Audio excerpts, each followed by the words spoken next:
Guarantee ಅಂತಿರೋ ಸರ್ಕಾರ ಸರಿಯಾಗಿ ಕೈ ಸುಟ್ಕೊಂಡಂತೆ ಕಾಣ್ತಾ ಇದೆ. ಖರ್ಚು ಸರಿದೂಗಿಸೋಕೆ ಹೊಸ ತೆರಿಗೆ ದಾರಿ ಹುಡುಕ್ತಿದೆ. ಒಂದು ಹೆಜ್ಜೆ ಮುಂದೆ ಹೋಗಿರೋ ಬಿಬಿಎಂಪಿ ಕಸದಿಂದ ಕೂಡ ಕಾಸು ವಸೂಲಿಗೆ ಯೋಚನೆ ಮಾಡ್ತಿದೆ.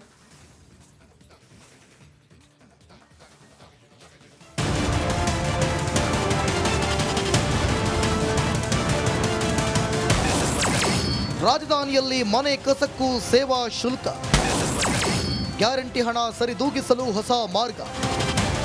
ಸಿಲಿಕಾನ್ ಸಿಟಿಯಲ್ಲಿ ಇನ್ನು ಮುಂದೆ ಮನೆ ಕಸಕ್ಕೂ ಕಾಸು ಕೊಡೋ ಪರಿಸ್ಥಿತಿ ಎದುರಾಗಬಹುದು. ಯಾಕಂದ್ರೆ ಅಂತಹದೊಂದು ಆಲೋಚನೆಯಲ್ಲಿ ಬಿಬಿಎಂಪಿ ಬ್ಯುಸಿಯಾಗಿದೆ. ಕಸದ ಮೇಲೆ ಸೇವಾ ಶುಲ್ಕ ವಿಧಿಸಲು ಪಾಲಿಕೆ ಸಜ್ಜಾಗಿದೆ. ಕಳೆದ ತಿಂಗಳಷ್ಟೇ ಕಸ ನಿರ್ವಹಣಾ ಮತ್ತು ವಿಲೇವಾರಿಗೆ ಖಾಸಗಿ ಸಂಸ್ಥೆಯನ್ನು ಅಸ್ತಿತ್ವಕ್ಕೆ ತರಲಾಗಿತ್ತು. ಬಿಬಿಎಂಪಿ ಬದಲಿಗೆ ಬೆಂಗಳೂರು ಘನತ್ಯಾಜ್ಯ ನಿರ್ವಹಣಾ ಕಂಪನಿ ಕಸ ವಿಲೇವಾರಿ ಮಾಡುತ್ತೆ ಅಂತ ಆದೇಶಿಸಲಾಯಿತು. ಈಗ ಕಸ ವಿಲೇವಾರಿ ಮತ್ತು ಸಂಸ್ಕರಣೆಗೆ ಹೆಚ್ಚು ಖರ್ಚು ಆಗ್ತಿದೆ. ಅದೇ ಕಾರಣಕ್ಕೆ ಕಸಕ್ಕೂ ಸೇವಾ ಶುಲ್ಕ ವಿಧಿಸಲು ಪ್ರಸ್ತಾವನೆ ಸಲ್ಲಿಸಲಾಗಿದೆ. ಕಳೆದ ಬಿಜೆಪಿ ಅವಧಿಯಲ್ಲಿ ಸಾರ್ವಜನಿಕರ ವಿರೋಧ ಹಿನ್ನೆಲೆ ಕಸದ ಸೇವಾ ಶುಲ್ಕ ಪ್ರಸ್ತಾವನೆ ತಿರಸ್ಕರಿಸಲಾಗಿತ್ತು. ಇದೀಗ ಮತ್ತೆ ಕಸಕ್ಕೆ ಸೇವಾ ಶುಲ್ಕ ವಿಧಿಸಲು ಬಿಬಿಎಂಪಿ ರೆಡಿಯಾಗಿದ್ದು ಹೆಚ್ಚುವರಿ ಆದಾಯ ಗಳಿಸುವ ನಿಟ್ಟಿನಲ್ಲಿ ಮಹತ್ವದ ಹೆಜ್ಜೆ ಇಟ್ಟಿದೆ. ಸಾಲಿಡ್ ವೇಸ್ಟ್ ಮ್ಯಾನೇಜ್ಮೆಂಟ್ ರೂಲ್ಸ್ ನಲ್ಲಿ ಏನು ರೇಟ್ ಇದೆ ಅದಕ್ಕಿಂತ ಕಡಿಮೆ ರೇಟ್ ನಾವು ಪ್ರಪೋಸ್ ಮಾಡಿದ್ದೀವಿ. ಅದು ಸರ್ಕಾರ ಹಂತದಲ್ಲಿ ಇದೆ.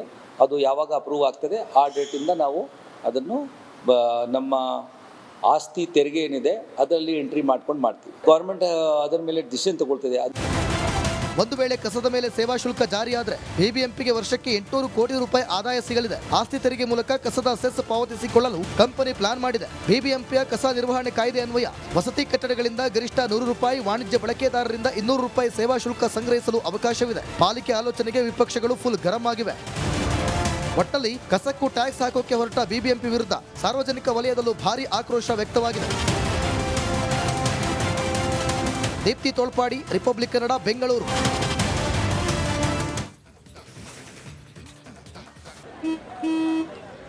ನಡಿ ಈಗ ಶುರು ಮಾಡೋಣ.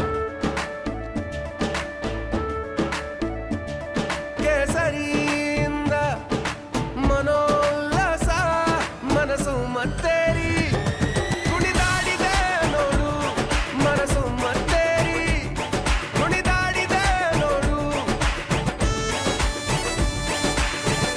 ಕ್ಷಣ ಕ್ಷಣವೂ ಆಚರಿಸಿ ಕೇಸರಿ ಹಬ್ಬ. ವಿಮಲ್ ಬಾಯಲ್ಲಿ ಹೇಳಿ ಕೇಸರಿ. ರಾಜಧಾನಿಯನ್ನ ಗ್ರೀನ್ ಸಿಟಿ ಮಾಡೋ ಬರದಲ್ಲಿ ಪಾಲಿಕೆ ಹಾಗೂ ಅರಣ್ಯ ಇಲಾಖೆ ಎಡವಟ್ಟು ಮಾಡಿಕೊಂಡಿದೆ. ಬೆಂಗಳೂರಿನ ಪರಿಸರವನ್ನ ಹಸಿರಾಗಿಸೋಕೆ ಹೊರಟ ಪಾಲಿಕೆ ಸಸ್ಯಗಳ ಬಗ್ಗೆ ಅರಿವಿಲ್ಲದೆ ಉಸಿರಿಗೆ ಕಂಟಕವಾಗೋ ಗಿಡಗಳನ್ನ ನೆಟ್ಟಿದೆ.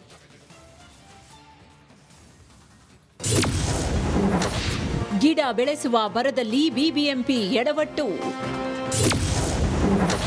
ಗ್ರೀನ್ ಬೆಂಗಳೂರಿಗೆ ಕಂಟಕವಾದ ದುಬೈ ಗಿಡ. ಗ್ರೀನ್ ಬೆಂಗಳೂರು ಮಾಡೋಕೆ ಹೊರಟಿರುವ ಬಿಬಿಎಂಪಿ ಎಡವಟ್ಟಿನ ಮೇಲೆ ಎಡವಟ್ಟು ಮಾಡ್ತಾ ಇದೆ. ಗ್ರೀನ್ ಬೆಂಗಳೂರು ಅಡಿ ಬೆಂಗಳೂರಿನಾದ್ಯಂತ 90,000 ಗಿಡಗಳನ್ನ ಬೆಳೆಸೋದಕ್ಕೆ ಮುಂದಾಗಿದೆ.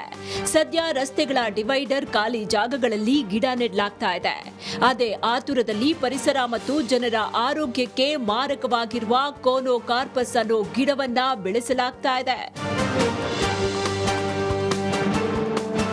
ಆಕ್ಸಿಜನ್ ಬದಲು ಕಾರ್ಬನ್ ಡೈಆಕ್ಸೈಡ್ ಉತ್ಪಾದಿಸುವ ಈ ಸಸ್ಯ ಪ್ರಭೇದವನ್ನ ಈಗಾಗಲೇ ಹಲವು ದೇಶಗಳಲ್ಲಿ ಬ್ಯಾನ್ ಮಾಡಲಾಗಿದೆ. ಗುಜರಾತ್, ತೆಲಂಗಾಣದಲ್ಲೂ ಈ ಗಿಡಕ್ಕೆ ನಿಷೇಧ ಇದೆ. ಆದರೆ ಕೆಂಗೇರಿ ಮುಖ್ಯ ರಸ್ತೆ, ಯಲಹಂಕ ಸೇರಿ ಹಲವು ಕಡೆ ರಸ್ತೆಯುದ್ದಕ್ಕೂ ಪಾಲಿಕೆ ಅದೇ ಗಿಡಗಳನ್ನ ನೆಟ್ಟಿದೆ.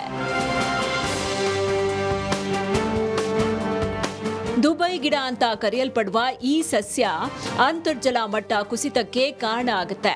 ಅಲ್ಲದೆ ಮನುಷ್ಯರಲ್ಲಿ ಅಸ್ತಮಾ, ಉಸಿರಾಟದ ಸಮಸ್ಯೆ ತಂದಿಡುತ್ತೆ ಅನ್ನೋ ವರದಿಗಳು ಇವೆ. ಕಡಿಮೆ ನೀರಿನಲ್ಲೇ ಹಸಿರಾಗಿ ಕಂಗೊಳಿಸೋ ಈ ಗಿಡ ನಿರ್ವಹಿಸುವುದು ತುಂಬಾ ಸುಲಭ. ಹೀಗಾಗಿ ಪಾಲಿಕೆ ಅರಣ್ಯ ಇಲಾಖೆ ನರ್ಸರಿಗಳಲ್ಲೂ ಸ್ಟಾಕ್ ಇಟ್ಟು ನಾಟಿ ಮಾಡ್ತಾ ಇದೆ.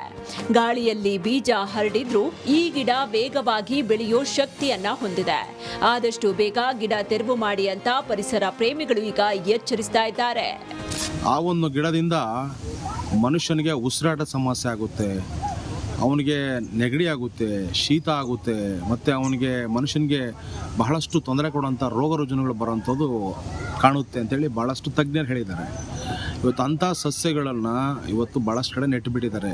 ಅರಣ್ಯ ಇಲಾಖೆ, BDA, ನಮ್ಮ BBMP ಇಲಾಖೆಯವರು. ದಯವಿಟ್ಟು ಎಲ್ಲೆಲ್ಲಿ ನೆಟ್ಟಿದ್ದೀರೋ ದಯವಿಟ್ಟು ಆ ಗಿಡಗಳೆಲ್ಲ ಕಿತ್ತೆಸ್ತು ಪರ್ಯಾಯವಾಗಿ ಅಲ್ಲಿ ಬೇರೆ ಗಿಡಗಳನ್ನು ನೆಡ್ರಿ. ಒಟ್ನಲ್ಲಿ ಗ್ರೀನ್ ಬೆಂಗಳೂರಿನ ಕನಸು ಕಂಡಿರುವ ಪಾಲಿಕೆ ಹೇಳೋದೊಂದು ಮಾಡೋದು ಇನ್ನೊಂದು ಅನ್ನುವಂತಿದೆ. ಇನ್ನಾದ್ರೂ ಬಿಬಿಎಂಪಿ ತನ್ನ ತಪ್ಪನ್ನ ತಿದ್ದುಕೊಳ್ಬೇಕಾಗಿದೆ. ಡೇಂಜರಸ್ ಆಗಿರುವ ದುಬೈ ಗಿಡಗಳ ತೆರವಿಗೆ ಕ್ರಮ ತೆಗೆದುಕೊಳ್ಬೇಕಾಗಿದೆ.